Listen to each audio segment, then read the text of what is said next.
미국에서 백인 경찰관의 과잉 진압으로 조지 플로이드라는 흑인 남성이 사망한 사건이 발생하였습니다. 이에 미국 전역에서는 경찰의 과잉 진압에 분노하며 인종차별을 반대하는 시위가 연일 벌어지고 있습니다. 많은 사람들은 정의 없이는 평화는 없다, 흑인 목숨도 소중하다라는 구호를 외치며 가드 시위를 하고 있고, 전 세계는 조지 플로이드에 대한 애도의 물결로 이어지고 있습니다. 사실 미국의 인종차별은 어제 오늘의 일도 아닙니다. 그런데 이 사건이 미국 사회를 들끓게 된 이유는 최근 몇 년간 유사한 사고가 잇따랐기 때문입니다. 더욱이 과잉 진압한 백인 경찰에게는 솜방망이 처분에 그치는 경우가 많아 흑인 사회의 분노는 극에 달했습니다. 사실 제가 미국에 있었을 때도 유사한 사건이 있었습니다. 미국 중부 미조리주 퍼커슨시에서 마이클 브라운이라는 무장하지 않은 10대 흑인 청년이 백인 경관에게 최소 6발 이상의 총격을 받고 사망한 사건이 있었습니다. 사건이 발생하자 퍼거슨시에서는 무기도 갖지 않고 있던 10대 청년이 흑인이라는 이유로 백인 경찰에게 목숨을 잃었다며 연일 항의하는 시위가 벌어졌습니다. 하지만 문제의 경관에게 불기소 판결이 내려지면서 방어와 폭동 등 시위가 격렬해졌습니다. 이때도 블랙 라이브스 매터라는 구호와 피켓들이 등장했던 것이 기억에 납니다. 마틴 루터 킹은 1963년 20만 명이 모여있는 워싱턴 행진에서 이렇게 말했습니다. 나에게는 꿈이 있습니다. 내 아이들의 피부색을 기준으로 사람을 평가하지 않고 인격을 기준으로 사람을 평가하는 나라에서 살게 되는 꿈입니다. 그의 꿈은 이루어졌을까요? 인종차별을 금지하는 법안이 만들어지고 버락 오바마라는 미국 최초의 흑인 대통령이 나왔으니 어쩌면 킹 목사의 꿈은 어느 정도 이루어진 것 같습니다. 하지만 지금도 세상에는 수많은 차별이 존재합니다. 여자라는 이유로, 피부색이 다르다는 이유로, 가난하다는 이유로, 심지어 아름답지 않거나 날씬하지 않다는 이유로 사람이 사람을 무시하고 모욕합니다. 심지어 동등한 기회도 주어지지 않은 경우가 참으로 많습니다. 사람은 피부가 검든 희든, 돈이 많든 적든, 아름답든 못생겼든, 키가 크든 작든, 날씬하던 뚱뚱하던 누구나 똑같은 고귀한 존재입니다. 우리 각자는 하나님의 형상대로 지음받고 태어난 고귀한 존재이기 때문입니다. 피부색이나 외모가 어떻든 사람은 인격적으로 대우를 받아야 하고 동등한 기회를 부여받아야 합니다. 피부색이나 외모는 우리가 노력해서 얻을 수 있는 게 아닙니다. 다시 말해 그것은 우리의 선택에 의해서 결정되는 것이 아닙니다. 지금껏 우리는 인종차별을 남의 나라 이야기로 여기는 경우가 참으로 많았습니다. 하지만 이제는 더 이상 남의 나라 이야기가 아닙니다. 이제 대한민국도 다민족이 어우러 살아가는 나라인 만큼 함께 고민하고 연대해 나가야 할 문제입니다. 그렇다면 과연 한국 사회는 인종차별에서 자유로운 나라입니까?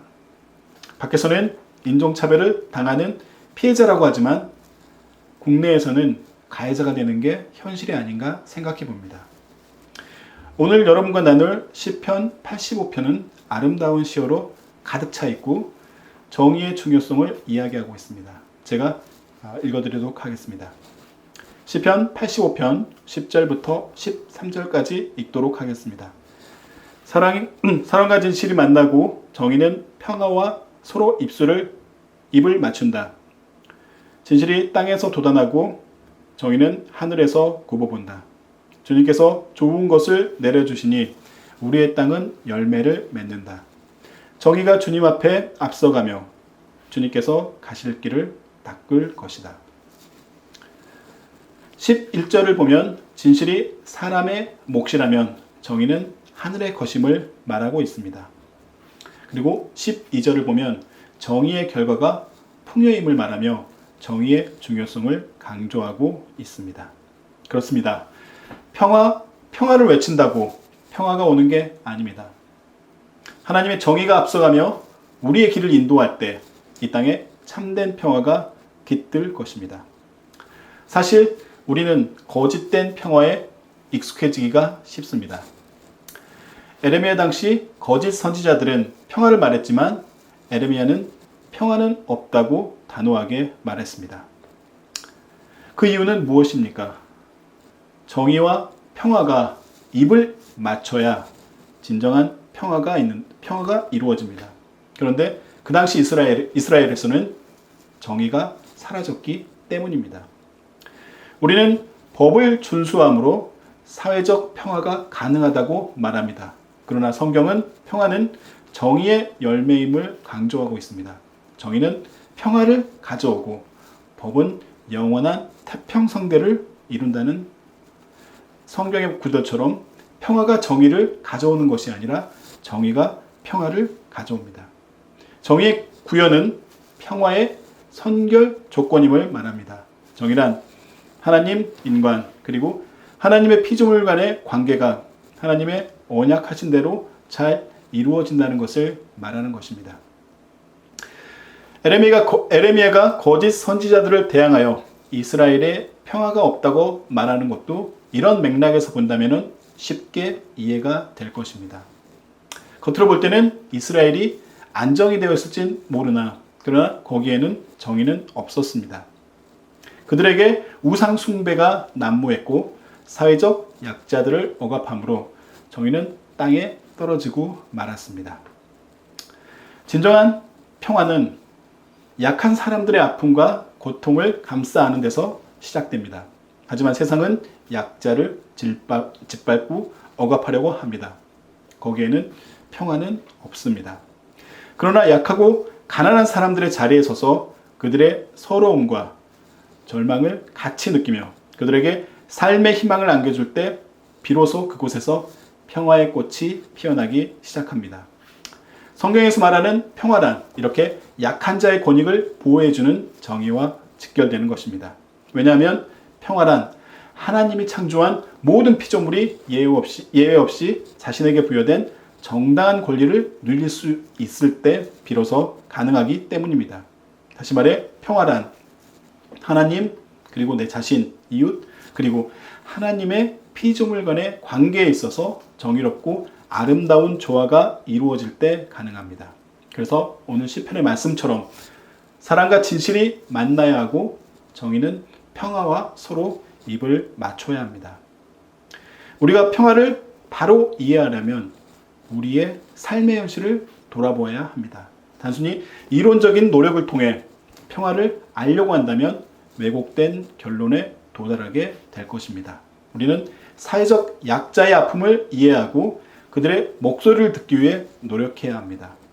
그들의 눈에 비친 사회의 현실로부터 과연 평화란 무엇인지 이러한 질문을 던질 때 우리는 비로소 성경에서 이야기하는 참 평화의 뜻을 이해할 수 있을 것입니다.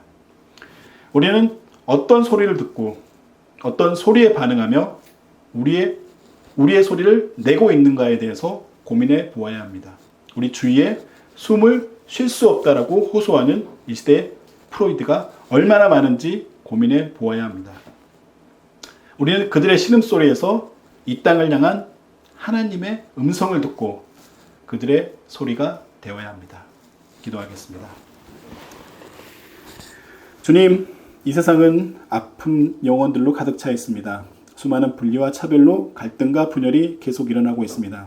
우리는 신체적 특성, 직업, 사회적 지위와 같은 것에 의존하며 사람이 사람을 차별하고 무시하고 증오하고 있습니다. 아버지 하나님, 하나님의 형상 회복을 위하여 한 걸음 더 나아가길 소망합니다.